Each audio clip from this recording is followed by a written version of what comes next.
So guys welcome back to micro classes. हमारी Meerut university और Saharanpur university की बीएड फर्स्ट ईयर की क्लासेज चल रही हैं।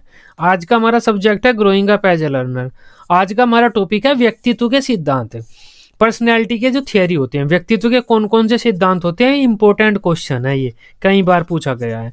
कई सिद्धांत देखेंगे हम, ओलपोर्ट का और कैटेल का, ये दो ही सिद्धांत तो ज़्यादा इंपॉर्टेंट है, तो इनको भी देखेंगे। व्यक्तित्व निर्माण के सिद्धांत कहते हैं हम, या फिर व्यक्तित्व निर्धारण के सिद्धांत कहते हैं। अब देखो, व्यक्तित्व के सिद्धांत क्या होते हैं। ऐसा कोई भी सिद्धांत जो हमारे व्यक्तित्व की व्याख्या करता हो कि हमारा व्यक्तित्व का निर्धारण निर्माण किस प्रकार होता है, या किसी व्यक्तित्व का व्यक्तित्व ऐसा क्यों होता है, उन सिद्धांतों को हम व्यक्तित्व के सिद्धांत कहते हैं। व्यक्तित्व के सिद्धांत क्या करते हैं, हमारे व्यक्तित्व की पर्सनैलिटी की व्याख्या करने की कोशिश करते हैं कि आपका व्यक्तित्व ऐसा क्यों है, और उस व्यक्ति का व्यक्तित्व दूसरा है तो वह दूसरा क्यों है। अगर व्यक्तित्व के सिद्धांतों की हम बात करें तो दो भागों में व्यक्तित्व के सिद्धांतों को हम बांट सकते हैं। पहला तो होता है सामान्य सिद्धांत, दूसरा होता है शील गुण सिद्धांत। अगर किसी मनोवैज्ञानिक ने शील गुण का प्रयोग करके किसी सिद्धांत को दिया है तो उसे हम शील गुण सिद्धांत कहते हैं, और दूसरा कोई भी सिद्धांत होगा उसे हम सामान्य सिद्धांतों की श्रेणी में रख देते हैं। जैसे दो सिद्धांत इंपॉर्टेंट है व्यक्तित्व के निर्धारण में, सामान्य सिद्धांत सिगमंड फ्रायड का सिद्धांत और अल्फ्रेड एडलर का सिद्धांत। सिगमंड फ्रायड ने क्या कहा था, हमारे व्यक्तित्व के निर्धारण में अचेतन मन महत्वपूर्ण होता है। सिगमंड फ्रायड ने ये कहा था। अगर आप पेपर में लिखना चाहते हैं तो हल्का फुल्का लिख सकते हैं सामान्य सिद्धांतों के बारे में भी। सिगमंड फ्रायड ने हमारे व्यक्तित्व के निर्धारण में अचेतन मन को महत्वपूर्ण माना। तीन प्रकार के मन बताए थे सिगमंड फ्रायड ने। चेतन मन, एक तो चेतन मन होता है, एक होता है हमारा अचेतन मन, अचेतन मन, एक होता है हमारा अवचेतन मन, अवचेतन मन। चेतन मन में तो वे चीजें आती हैं जो अभी हमारे दिमाग में है, जो भी चीजें आप करंट में सोच रहे हैं, जो भी चीजें करंट में आपके दिमाग में है, वो चेतन मन में है। चेतन मन तो हमारे व्यक्तित्व को 10% प्रभावित करता है, फ्रायड ने ये कहा था। अचेतन मन क्या होता है, आपने अब तक अपने जीवन में जो भी एक्सपीरियंस लिए हैं, जो भी अनुभव किए हैं बचपन से लेकर अब तक, वो सब बातें आपके दिमाग में कहीं ना कहीं फिट रहती हैं, क्योंकि आप जो एक्सपीरियंस लेते हैं ना, उससे कुछ ना कुछ सीख जाते हैं और आपके व्यवहार में परिवर्तन आ जाता है। तो बचपन से आपने जो कुछ भी सीखा है, जो कुछ भी अनुभव लिए हैं, वह आपके व्यक्तित्व को 90% प्रभावित करते हैं। अवचेतन मन तो इतना ज़्यादा प्रभावित नहीं करता हमारे व्यक्तित्व को। अवचेतन मन का मतलब होता है हम कुछ चीज़ गलत रख देते हैं, गलत स्थान पर रख देते हैं, या किसी का नाम भूल जाते हैं अचानक से, या किसी का नाम गलत ले लेते हैं, तो वो हमारे व्यक्तित्व को प्रभावित नहीं करता। क्योंकि अगर कोई व्यक्ति गलती से किसी दूसरे का नाम ले लेता है, महेश की जगह पर मुकेश कह देता है, तो हम उसकी पर्सनैलिटी को जज नहीं करते उसकी वजह से। तो अवचेतन मन तो व्यक्तित्व को इतना प्रभावित नहीं करता, फ्रायड ने कहा था, लेकिन अचेतन मन सबसे ज़्यादा प्रभावित करता है, 90%। सिगमंड फ्रायड ने क्या कहा, जिस व्यक्ति का अचेतन मन जिस प्रकार का होगा उसका व्यक्तित्व भी वैसा ही होगा। मतलब जिसने अपने जीवन में जैसे अनुभव किए हुए होंगे, जैसी समस्याएं झेली होंगी, जैसे माहौल में रहा होगा बचपन से अब तक, उसकी वजह से उसका व्यक्तित्व निर्धारित होता है। अल्फ्रेड एडलर ने क्या कहा है, हीन भावना हमारे व्यक्तित्व में महत्वपूर्ण होती है। प्रत्येक व्यक्ति में कुछ ना कुछ कमी होती है।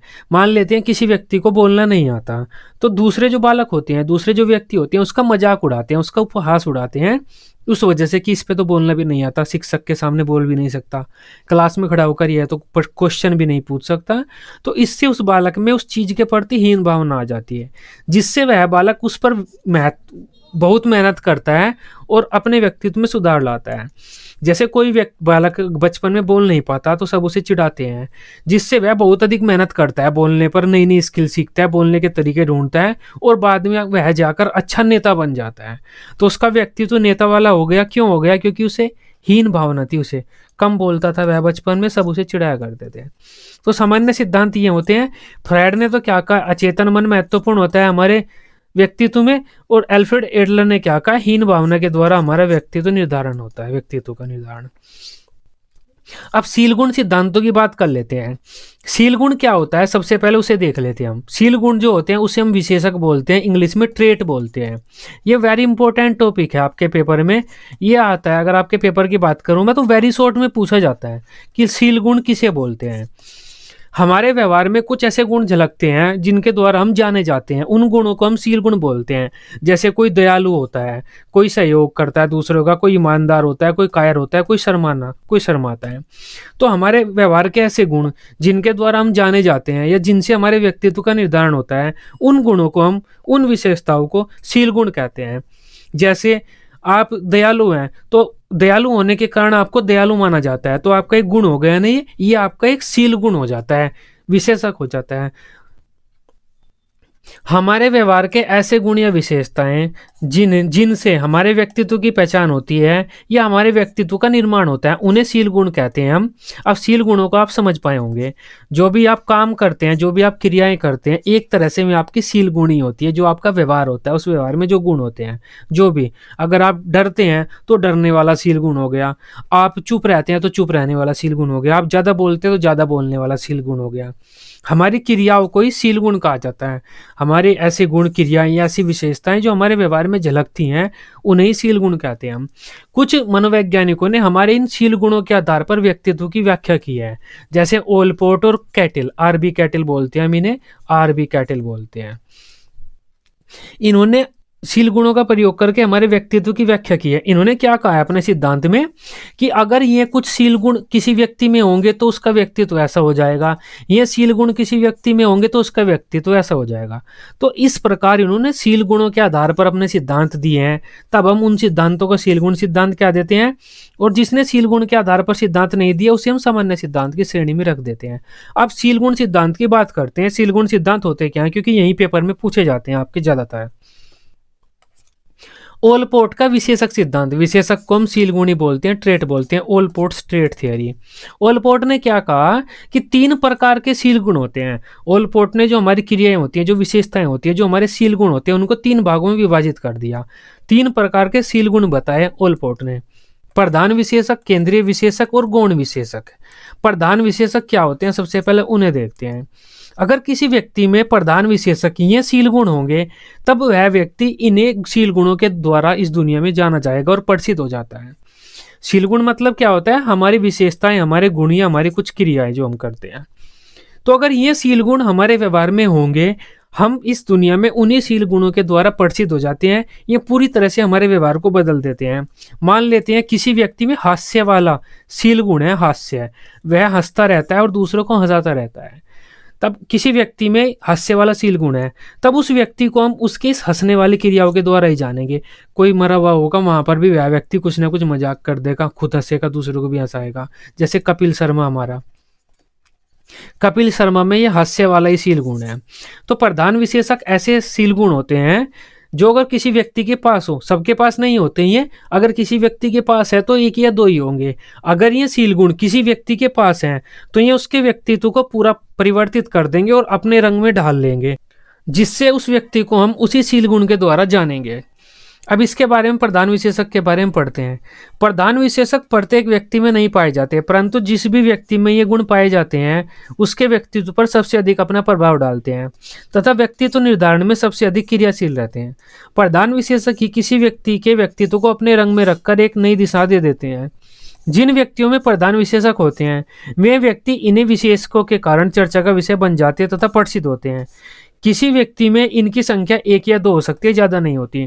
जैसे महात्मा गांधी में सत्य, अहिंसा के शील गुण थे, कपिल शर्मा में हास्य का गुण है, लता मंगेशकर जो होती है उसमें सिंगिंग कला का गुण है, जो हमारा शाहरुख खान है उसमें भी कला का गुण है, एक्टिंग का गुण है।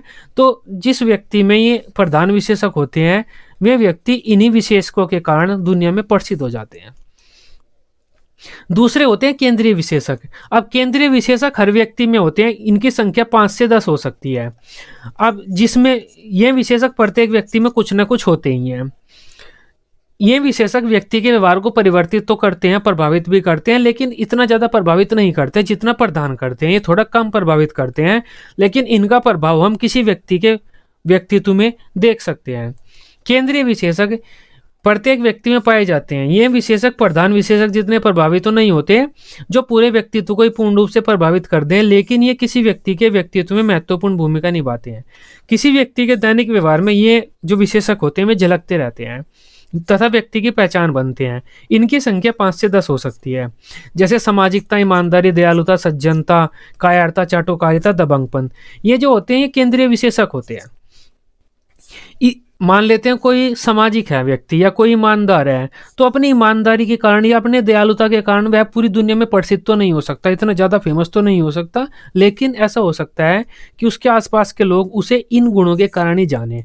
तो जो हमारे प्रधान विशेषक होते हैं ये ऐसे गुण होते हैं, ऐसे शील गुण होते हैं जो उस व्यक्ति को पूरी तरह से बदल देते हैं, फेमस कर देते हैं, तथा वह व्यक्ति इन्हीं गुणों के कारण हमेशा जाना जाता है। केंद्रीय विशेषक क्या होते हैं? ये व्यक्ति के व्यवहार पर अपना काफी हद तक प्रभाव डालते हैं, लेकिन इतना नहीं डालते जितना प्रधान विशेषक डालते हैं। ये गुण जिस व्यक्ति में भी होंगे, सब में होते हैं वैसे तो, जिस प्रकार के केंद्रीय विशेषक किसी भी व्यक्ति में होंगे उस प्रकार का उसका व्यक्तित्व हो जाता है, लेकिन ज्यादा नहीं बदलता कि वह पूरा ही प्रसिद्ध हो जाए।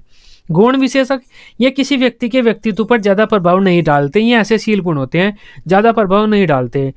कभी कभी क्या होता है, कोई व्यक्ति अपने शील गुणों से हटकर दूसरे काम कर देता है तो वे गौण विशेषक कराते हैं उससे। अगर कोई व्यक्ति दयालु है तो वह कभी कभी दयालु वाला काम नहीं करता, तो वो प्रभाव किसका होता है? गौण विशेषक का होता है। कभी कभी कोई व्यक्ति ऐसा काम कर देता है लेकिन उस व्यक्ति को हम उस काम की वजह से नहीं जानते, जानेंगे दयालु की वजह से ही उसे। तो गौण विशेषक किसी व्यक्ति के व्यक्तित्व में ज्यादा योगदान नहीं देते, बस कभी कभी देखने को मिलते हैं हमें। ये ऐसे शील गुण होते हैं जिनके होने या ना होने से कोई प्रभाव नहीं पड़ता व्यक्तित्व पर। किसी व्यक्ति के व्यवहार में इन शील गुणों की झलक कभी कभी देखने को मिलती है। इन्हीं शील गुणों के कारण कोई व्यक्ति अपने सामान्य व्यवहार से हटकर कोई दूसरा व्यवहार करता है। जैसे कंजूस और स्वार्थी व्यक्ति भी कभी कभी सामाजिकता व परोपकार वाला काम कर देता है। अब एक बार और देख लेते हैं इस सिद्धांत को आसान करके। ओलपोर्ट ने क्या कहा? ओलपोर्ट ने एक सिद्धांत बताया, शील गुण का सिद्धांत था। उसने शील गुणों के द्वारा हमारे व्यक्तित्व की व्याख्या की। 3 प्रकार के शील गुण बताए। ओलपोर्ट ने यह कहा, जिस व्यक्ति में भी प्रधान शील गुण होंगे, जो भी प्रधान शील गुण होते हैं, वह व्यक्ति उन शील गुणों के द्वारा उसका व्यक्तित्व पूरी तरह से प्रभावित हो जाएगा, फेमस हो जाएगा। वह सभी व्यक्ति उसे, जो दूसरे व्यक्ति हैं, इसी शील गुण के कारण जानेंगे। केंद्रीय विशेषक क्या होते हैं?